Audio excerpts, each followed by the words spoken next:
గుండె ధైర్యమే కవచంగా ధరించిన వాణ్ణి కనుకే అన్నీ ఒక్కడే అయి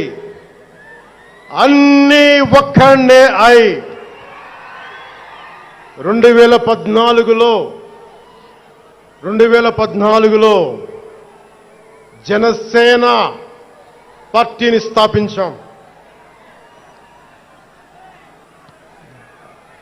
భావ తీవ్రత ఉంది గనుకే 2018లో పోరాట యాత్ర చేశాం.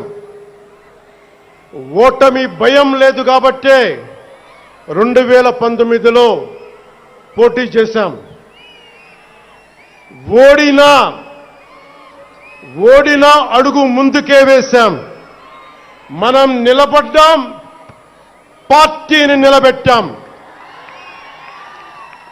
మనం నిలదొక్కుకున్నాం. మనం నిలదొక్కుకోవటమే కాకుండా 4 దశాబ్దాల టీడీపీ పార్టీని కూడా నిలబెట్టాం.